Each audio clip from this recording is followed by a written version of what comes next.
Ini salah satu mahakarya yang luar biasa. Selain juga arsitektur, juga adalah masalah seni.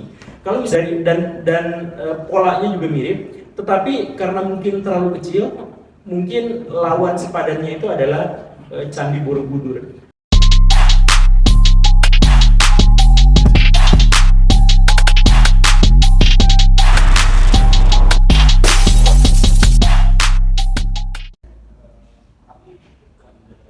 Assalamualaikum warahmatullahi wabarakatuh.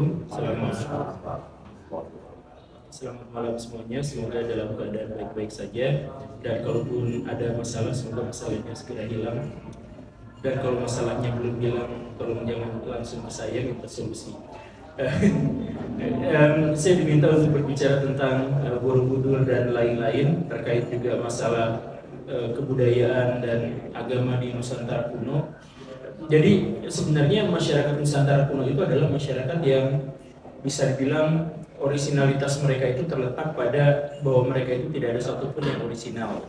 Jadi originalitas orang-orang Nusantara itu adalah ketika mereka mengambil informasi-informasi unsur dari luar kemudian dilebur dalam kebudayaannya sendiri. Makanya kebudayaan Nusantara kuno itu bisa dikatakan sepi dari sesuatu yang bisa dicatat, karena semua dari kebudayaan yang kita kenal sekarang, dari mulai pakaian adat, tarian-tarian dan sebagainya itu berasal dari luar.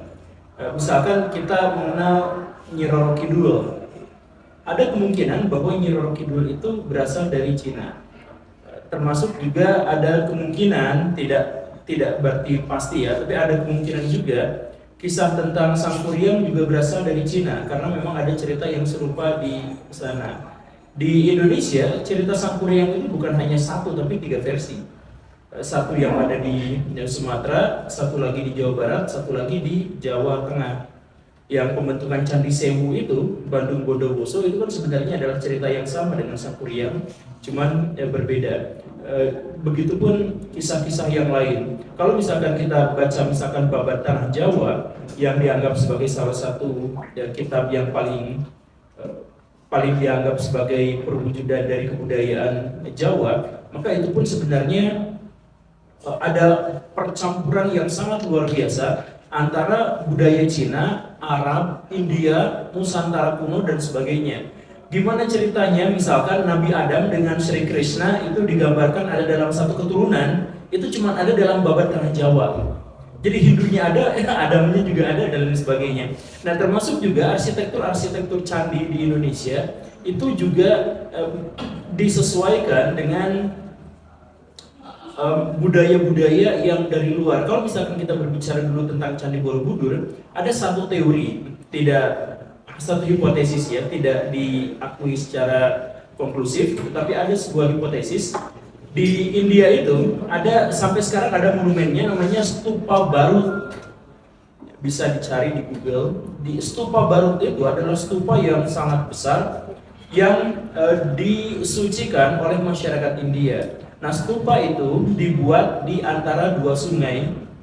Jadi ada 2 sungai yang mau menyatu dalam satu titik. Nah, di pertemuan 2 sungai itu dibikinlah Stupa Barut itu. Nah, nampaknya Candi Borobudur terinspirasi oleh itu. Sehingga Candi Borobudur kalau misalkan kita lihat dari map itu juga dibikinnya di sebuah bukit kecil yang merupakan pertemuan antara 2 sungai. Bisa di searching di Google. Dan Borobudur itu ada kemungkinan ya, sekali lagi kita berbicara soal kemungkinan karena catatan-catatan yang ada di Nusantara itu kalaupun ada itu penuh dengan majas, penuh dengan teks-teks yang bisa ditafsirkan lain-lain dan memang sengaja dibuat seperti itu. Nah, dan Borobudur itu mungkin rencana awalnya itu memang cuma stupanya aja yang ada di atasnya aja. Harusnya ada alat peraga ya. Stupanya aja yang ada di atasnya itu aja yang kayak lonceng gitu. Nah, cuman seperti itunya saja mungkin, tapi kemudian dibuat pondasinya bawahnya. Tapi karena stupanya terlalu berat, maka pondasi itu diperdalam lagi sampai akhirnya jadi 10 tingkat. Tidak berarti hipotesis ini benar, tetapi ada hipotesis yang menyebutkan seperti itu. Makanya kalau berbicara tentang Candi Borobudur, maka banyak spekulasi yang menyebut bahwa Candi Borobudur itu dibuat dari atas ke bawah. bukan dari bawah ke atas. Dan khususnya untuk candi-candi Buddha atau candi-candi Ciwo Buddha atau candi-candi Tantra, itu memang banyak yang dibuatnya dari atas ke bawah. Kalau misalkan kita lihat Candi Singosari misalkan, Candi Singosari itu bawahnya udah bagus, atasnya belum selesai, tapi lebih atasnya lagi udah selesai. Yang jadi menunjukkan, jadi ini ngebikinnya dari mana dulu kalau yang belum selesainya itu di tengahnya gitu. Jadi ada rupa wajah Kala mungkin atau Bhairawa, kita belum tahu karena itu ada wajah yang belum selesai dan itu adanya di tengah-tengah. Nah, tapi ada juga candi-candi yang belum selesai di bawahnya, tapi atasnya udah selesai. Yang menunjukkan bahwa ada kemungkinan bahwa candi-candi yang dimaksud itu buatnya dari atas ke bawah. Nah, kalau misalkan kita melihat Candi Borobudur, mungkin juga seperti itu. Jadi dari atas, kemudian dibikin pondasinya, tapi terus dibikin sampai ke bawah, dan akhirnya di situ bikinlah relief-relief dan sebagainya. Dan Candi Borobudur itu bukan candi yang solid.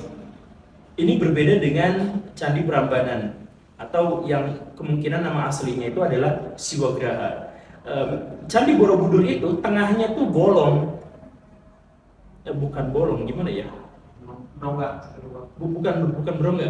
Jadi, nah ada jendilan kayak gini. Candi Borobudur tuh cuma covernya aja, cover dari bukit. Jadi bukit dikasih cover, ya bungkusnya. Jadi tengah-tengahnya itu enggak. Sebenarnya seperti itu. Nah, dan kenapa juga harus dibuatnya dengan seperti itu? Ini salah satu mahakarya yang luar biasa. Selain juga arsitektur, juga adalah masalah seni. Kalau misalkan kita melihat Candi Borobudur dari atas, itu bentuknya itu sebenarnya diserupakan dengan teratai. Nah, karena bentuknya itu adalah jadi bukit, terus dibongkar sampai ke bawah, berarti kan bagian bawahnya itu akhirnya tergenang air kan? Nah, jadi sebenarnya Candi Borobudur itu kalau di masa lalu itu kan pertemuan dua sungai. Nah, itu bikin danau buatan di situ. Ini sekali lagi ya, kita berbicara soal hipotesis. Ada danau buatan ke situ yang melingkupi Candi Borobudur. Jadi Candi Borobudur itu pada akhirnya seperti teratai yang mengambang di danau. Kalau dilihatnya dari atas. Dan kalau orang-orang zaman dulu bisa terbang untuk bisa mendapatkan perspektif itu. Tapi Candi Borobudur itu memang dibuatnya seperti itu. Jadi ada bekas, mungkin ya, ada bekas danau yang mengelilingi di sekitarnya, yang airnya itu diambil dari dua sungai yang memang mengalir ke arah situ. Itu Candi Borobudur seperti itu. Kemudian relief-relief dan sebagainya. Dan itulah pula salah satu hipotesis kenapa namanya Borobudur. Borobudur itu adalah Candi Ibumi Sam Bara Budara. Bara Budara. Bara itu biara atau wihara, Budara itu Buddha. Jadi wihara Buddha atau biara Buddha. Kurang lebih artinya seperti itu. Nah, kemudian kita juga mengenal di situ ada banyak sekali stupa-stupa, ada banyak sekali relief-relief, dan yang pasti itu semua tidak ada hubungannya dengan Nabi Sulaiman. Saya pengen ketemu sama Pak Profesor itu. Tapi ya sudahlah. Nah, kalau Candi Borobudur seperti itu, maka sebenarnya bangunan-bangunan candi di Nusantara pada umumnya juga dibuat berdasarkan filosofi tertentu. Itu jelas adalah Candi Buddha yang dibuat kemungkinan oleh Samaragrawira atau Samaratungga, atau kemungkinan dibuatnya oleh Rakai Pikatan untuk menghormati istrinya yang beragama Buddha. Jadi pada waktu itu di Mataram itu ada sebuah fenomena janggal di mana kerajaan yang dimaksud itu dikuasai oleh dua dinasti. Dua dinasti yang dimaksud adalah dinasti Sanjaya dan dinasti Sailendra. Ini lagi-lagi masih sebuah tanda tanya besar. Ada juga beberapa ilmuwan yang menegaskan bahwa itu tetap satu dinasti. Dinasti yang dimaksud itu adalah dinasti Sailendra, dan tidak pernah ada yang namanya dinasti Sanjaya, karena tidak ada prasasti yang menyebut adanya dinasti Sanjaya. Tetapi cukup membingungkan kalau misalkan cuma satu, karena di situ Hindu dan Buddha berdampingan, candi-candi Hindu dan candi-candi Buddha berdampingan, dan jumlahnya relatif sama banyak. relatif ya, kita tidak tahu dengan pasti karena ada lebih banyak candi yang sampai sekarang tidak ditemukan. Tapi setidaknya dari sini kita mengetahui misalkan ada seorang penguasa yang namanya itu adalah Samaratungga atau Samaragravida, yang dia itu adalah keturunan dari Sriwijaya. Sriwijaya kita mengenal dia adalah penganut agama Buddha atau penyebar ajaran agama Buddha di Nusantara. Nah, Samaratungga atau Samaragravida ini kita nggak tahu apakah dua orang ini sama atau anak dan ayah. Sampai sekarang para ilmuwan juga berdebat. Tetapi orang inilah ketika dia selesai perang dengan sebuah bangsa di utara di wilayah yang sekarang namanya Thailand, dan kemudian menang, dan kemudian ada sebuah prasasti di situ yang mengabadikan kemenangannya, maka dia itu mendapatkan semacam hadiah.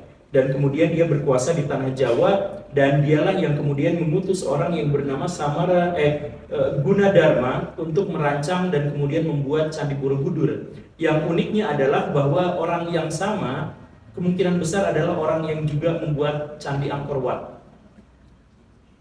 Kemungkinan ya, kita tidak tahu, tapi orang sana juga siapa? Ya, karena orang sana juga memang nama orang yang membuat candinya itu adalah Gunadarma. Nah, nama Gunadarma itu juga adalah nama julukan, nama rahasia, nama aslinya kita tidak tahu. Ya, ya, yang pasti bahwa Candi Borobudur itu adalah perwujudan dari persaingan antara orang-orang Buddha dengan orang-orang Hindu, karena di waktu yang relatif bersamaan orang Hindu juga di sana membuat candi yang namanya adalah Candi Prambanan. Nah, Candi Prambanan itu sebenarnya lawannya itu bukan Candi Borobudur tapi Candi Sewu. Cuman karena Candi Sewunya lebih kecil, walaupun mirip bentuknya dan polanya juga mirip, tetapi karena mungkin terlalu kecil, mungkin lawan sepadannya itu adalah Candi Borobudur. Nah, di sini kita bisa mengetahui bahwa orang-orang Nusantara kuno itu memiliki agama yang berbeda-beda dan kemudian mereka kemungkinan konflik. Tapi konfliknya itu konflik panas-panasan aja. Antara orang Hindu dengan orang Buddha itu panas-panasan aja. Makanya yang satu bikin candi gede, yang satu bikin lagi yang gede lebih gede, dan seterusnya gitu, pak gede-gede gitu. Sampai akhirnya mereka keduanya dihancurkan oleh letusan Gunung Merapi. Jadi Hindu, Buddha berantem, gede-gede candi bersatu di bawah Rakai Pikatan. Rakai Pikatan menikahi Pramoda Wardani yang beragama Buddha, akhirnya menyatulah mereka. Sedangkan ada kemungkinan ya, adik dari Pramoda Wardani namanya Balaputra Dewa itu kalah melawan Rakai Pikatan, kemudian kabur ke Sriwijaya dan dia berkuasa di sana karena dinasti Sailendra itu berasal dari Sriwijaya, Sriwijaya, ada kemungkinannya berasal dari Sriwijaya. Nah, karena itu di Jawa pada akhirnya dikuasai sepenuhnya oleh dinasti Sanjaya, sedangkan di Sumatera itu dikuasai sepenuhnya oleh dinasti Sailendra. Dan ketika gunung itu meletus, Gunung Merapi meletus, seluruh candi-candi itu terkubur, atau sebagian candi-candi itu terkubur. Dan kemudian kata orang-orang zaman dulu, kalau gunung meletus dan letusannya sangat dahsyat, maka itu disebut sebagai pralaya. Pralaya itu kiamat. Maka mereka tidak layak lagi untuk tinggal di sana karena sudah tidak direstui lagi sama Dewata. Maka mereka harusnya pindah. Nah, makanya orang-orang sisa dari orang-orang Mataram itu pindah ke Jawa Timur. Akhirnya memunculkan sebuah peradaban yang lebih agung, lebih besar di sana. Ya, karena masih permusuhan antara Hindu Buddha tadi itu masih dikejar terus sama Sriwijaya. Perang terus-terusan antara Medang atau Mataram baru itu dengan Sriwijaya, perang terus-terusan, dan akhirnya adalah raja terakhir dari Medang namanya Dharma Wangsa Teguh dibakar hidup-hidup oleh Sriwijaya di istananya sendiri ketika beliau sedang menikahkan anaknya dengan Pangeran Bali. Musnahlah sudah kerajaan Hindu yang saingan dari Buddha tadi itu. Tapi masih ada kesempatan karena tadi itu menantunya yang tadi dinikahkan itu Erlangga berhasil selamat. Setelah berhasil selamat membangun sebuah kerajaan baru yang kemudian namanya adalah Kahuripan. nanti berubah jadi Kadiri Janggala, kemudian berubah jadi Kadiri lagi dipersatukan, kemudian nanti jadi Singosari, dan Singosari nanti ditaklukkan gara-gara pemberontakan internal waktu momentum serangan Mongol, dan setelah itu barulah jadi Majapahit. Nah, sedangkan yang Sriwijaya tadi itu setelah menang dalam tanda kutip melawan Medang, dia sudah cukup lelah dan terlalu fokus ke arah timur sehingga beliau diserang dari barat, dari India. Ada kerajaan di sana namanya Chola. Jangan ganti vokalnya. Chola. Chola Mandala. Iya, jadi Chola Mandala, dan akhirnya Sriwijaya pada waktu itu dikalahkan. Kita tidak mengetahui akhir hayat dari Sriwijaya seperti apa, tapi kita mengetahui kelanjutan dari kerajaan-kerajaan yang ada di Jawa. Dan kerajaan yang ada di Jawa luar biasanya adalah hasil dari bentrokan selama bertahun-tahun antara Hindu-Buddha, pada akhirnya menghasilkan satu kepercayaan baru yang dianut oleh mayoritas masyarakat atau dianut oleh mayoritas raja-raja di Jawa, yaitu penyatuan antara Hindu dan Buddha. Jadi namanya jadi Shiva Buddha atau Jiwa Buddha, atau bahasa yang lebih modern Buddha saja. Padahal Buddha yang dimaksud bukan agama Buddha, tapi sinkretisme antara Hindu dan Buddha, dan Hindu dan Buddha itulah yang kemudian bertahan sampai sekarang di Bali. Jadi Bali itu bukan ajaran agama Hindu seperti yang kita paham, karena Hindu itu sebenarnya bukan agama. Hindu itu adalah wilayah teritorial tertentu. Nah, adapun yang di Bali itu agama aslinya itu namanya adalah Jiwa Buddha. Begitulah kurang lebihnya, itu seputar Candi Borobudur dan kondisi politik yang ada di sekitarnya.